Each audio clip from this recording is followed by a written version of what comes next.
You're at the Live. Where are we at right now? At 7601 Sam Houston Parkway at Tandy Leathers. One of 3 locations. Come join us inside.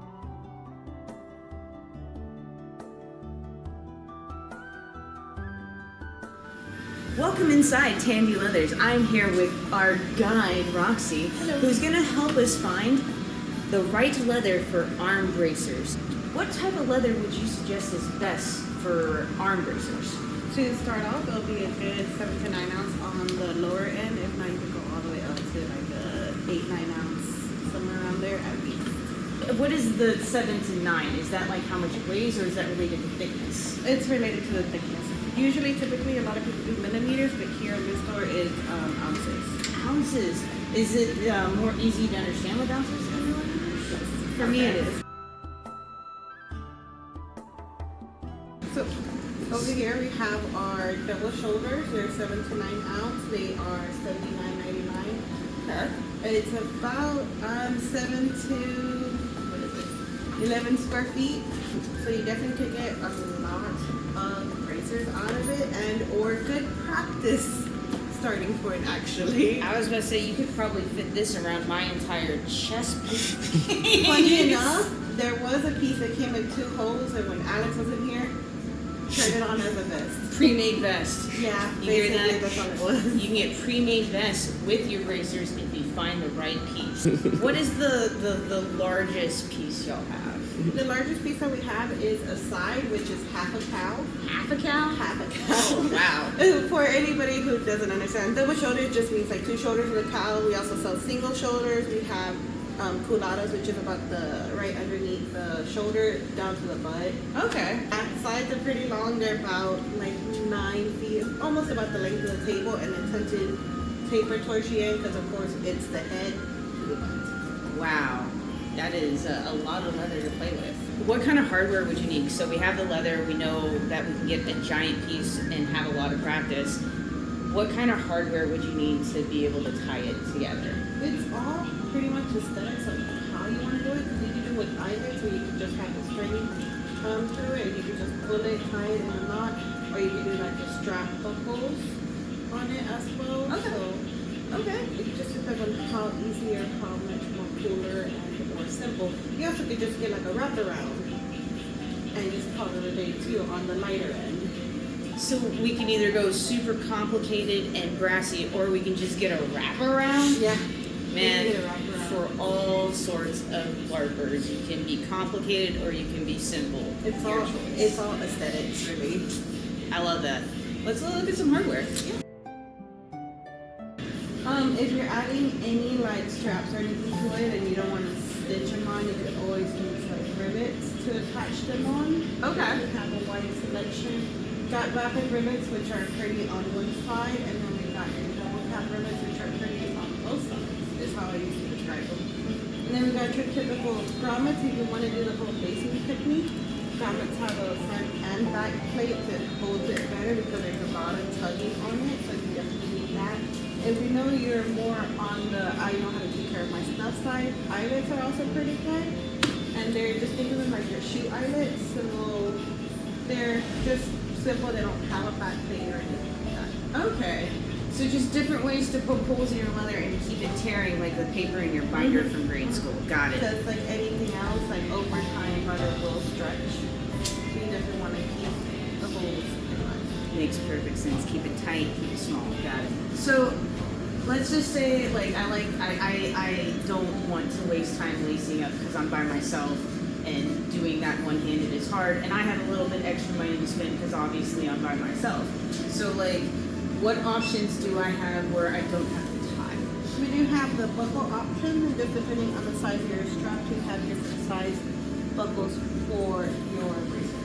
So just like a belt buckle, essentially. Okay. So just make a strap and then put it on one end and the holes on the other end. With all the extra leather that we have from our half cow, you can use that for the straps, right? Mm-hmm. Okay, cool. That would just be hand stitching them together. Yeah, you can either, like I said, rivet on your strap, or you can hand stitch your strap in and then just be able to buckle it. Understood. I like these options. So we have the garments. Grommets. Grommets. We have the grommets. I'm so good at the English language, as you can tell. We have the grommets. How do you? This sounds silly, and it might be a really hard question, but how do you like poke a hole to make it so that like how does that work? So in order to know the size of the hole that you would need, it depends on the size of the grommet. You want them nice and snug, not super loose from the hole. So these are all the hole punchers that we have. So just depending, like I said, the size of your grommet and or eyelet, you get the corresponding hole punch. Okay. And then if you just want decorative hole punches, we now have new extended sizes. So we have the mat. You have the hole puncher. How do you do you use like a hammer? Do you use? Hammer. Okay. You don't want to do metal on metal because it's gonna ruin the mush. It's gonna mushroom tip the bottom of your tool, Okay. which is real bad, and it's a lot too much of a force for it to be hitting that. It's better to use like a rubber mallet or a maul or a poly maul to hit it with. Gotcha. So it's not hammer time. It's mallet time. Mallet type, yes. Mallet time. Or a mole. Or mole. What's a mole exactly? It's just shaped different from my basic understanding. It's a good size club. Mm-hmm. If you get done with leather making and need a weapon, here you go. I will not pass dagger or axe.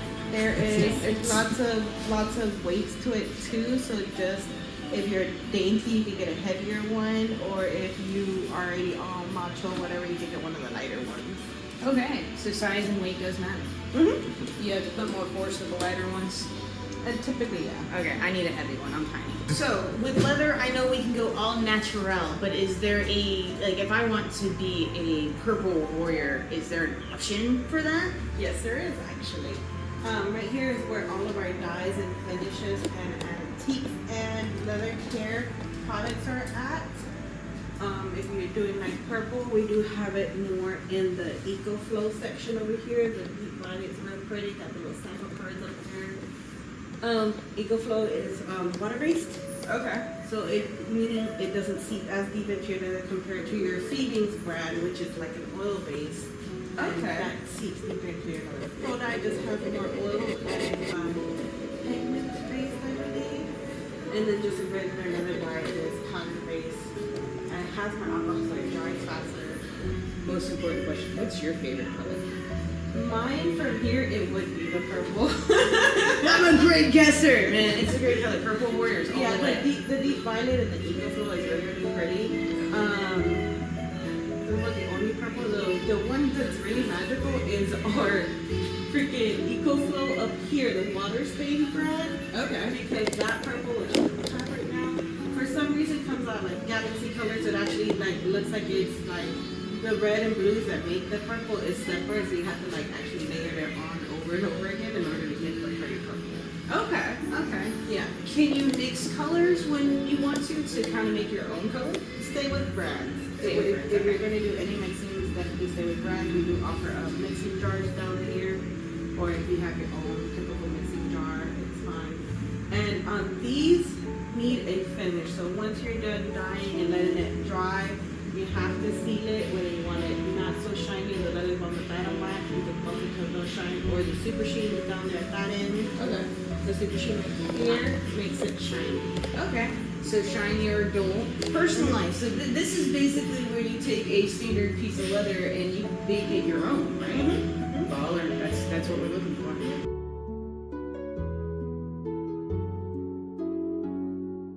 Over here we have the all-in-one snap and rivet setter. It snaps any of the snaps that you want, any of the small snaps. It also does your smaller end rivets. It has an anvil for all your different size rivets and snaps. Or if not, if you want to do something individual, we do have your individual tools right here. So we have for the smaller rivets, and then we have for your wide double cap rivets. This is the anvil that has all sizes and it has a lip on it, so it holds it better. If not, if we're doing budget conscious, we just have your typical anvil right there. This is an anvil? Yep. And this is an anvil? Yep. Wile E. Coyote taught me wrong. So, That's what they're called here. okay, so where is it that obviously goes underneath when you're pounding the rivets? Mm-hmm. Okay, so this goes, you have the leather, or you have the tiniest anvil in the planet, and then you put the leather, and then you have the thingy, and you just pound it with the knot not a hammer. Not a hammer. The mallet and maul? Maul. Aha, I learned. Mallet or maul. Mallet or maul. Okay. And then if you're doing any grommets or eyelets, they all each unfortunately have a different size tool for them. So got your two for the 2 size eyelets that we have, and then the 4 different type grommets that we have their own sizes, because you can see how big the dish gets and or how small it gets.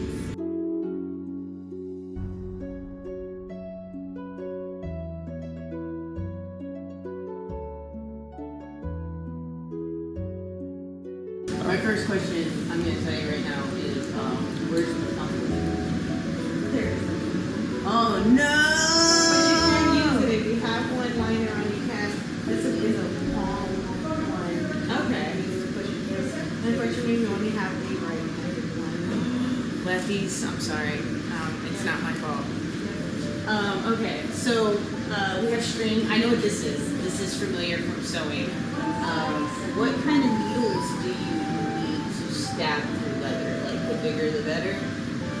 Not really. It just really depends on the size of the one. Actually, this is actually different from your typical sewing machine. Okay. Because it is wax thread that you're looking for. You cannot run any of that through your machine because it has wax and wax molecule and runs on your machine. So, hand stitching. This is all hand. And don't break your mom or grandmother's or brothers or siblings' sewing machine. Don't break yours if you have one. It is all manual stuff. Yeah, hand. So all hand stitching, all wax. Okay. All wax. The machine threads actually Understand. Is there this thickness for the string matter at all? it's aesthetic wise. Okay. So we got a lot of people from the start off, so we have somewhere like a little bit thicker stuff we want to show off. It does go up to our thinner. Right here with the different version, and we have our very popular Tiger Rings of thread, and right now we're also carrying main brand thread.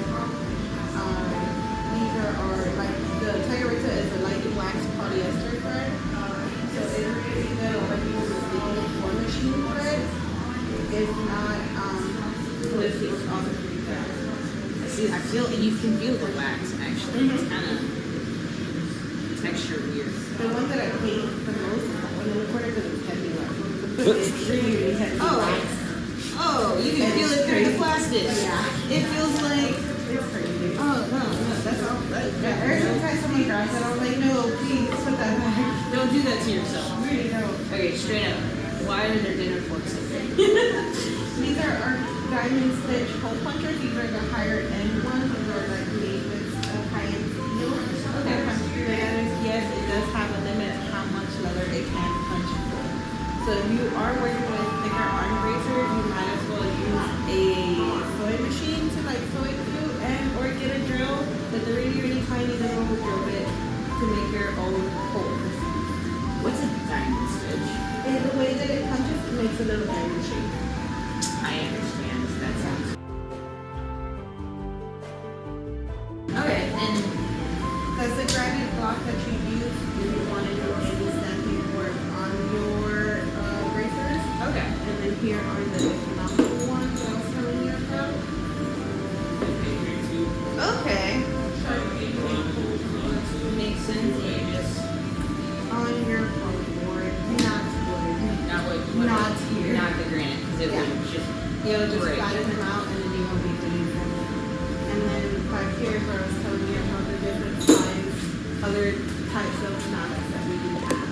Gotcha. So there goes the poly one, the wooden one, which I would advise to stay away from. Don't do it. It'll dent too fast and it won't last. Under your poly ones or the bigger malls. Do you prefer a gallon or a ball? I like using the malls on doing any stamping work. It's a lot easier to go through, and then I like the mallets whenever I'm setting tools. Okay. It's versatile for me. Understood. Avoid wooden mallets and be diverse. Yeah. So we have our leather, trusty mallet that's not a hammer, some wax thread, a bunch of not mallets. What are those things called? Anvils. We have anvils and things to pound on the anvil. Feathers, your needles. oh, this is cool. They have patterns, so if you don't even know where to start, this is where you start. Don't listen to the weight in the back. Please do a 7 to 9 ounce at the minimum. And for us, Degoras requires a minimum of 7 to 9 ounce, just so you are aware. So if you want to come play with us, that's what you need. We also have all the dies. So how much is, for a beginner set, how much will all this cost? $213.24. You know, that's not bad for a beginning set, because some of this, once you buy it, you don't have to re-buy it. And how much is the leather just by itself? Just The leather by itself, that one is $79.99. Okay, so that's a big hunk of it right there. But that big hunk is going to provide you with multiple pieces. Yeah, you can even do more bracers with it, or you can use some of it for practice before you actually like save yourself a little section for whenever you do get down to the real thing. We do offer classes Mondays and Saturdays. They're typical beginner classes, nothing like bracers or anything like that, unfortunately. But if you do want to learn how to carve, how to do any rivet setting, how to dye, we do cater more to like the beginner ship to get you into it. And they range anywhere from free to the price of a kit if you want to work on any of our kits. Okay. So quick question. So like, you do, where are they here at this location? They're here at any of our 3 tiny locations, us already being one of the 3. Okay. One of the 3. Once again, we are at 7601 Sam Houston Parkway at Tandy Leathers. So you can come take your own classes, you can hang out with Roxy, and you can buy all this stuff. Back to you in the workshop.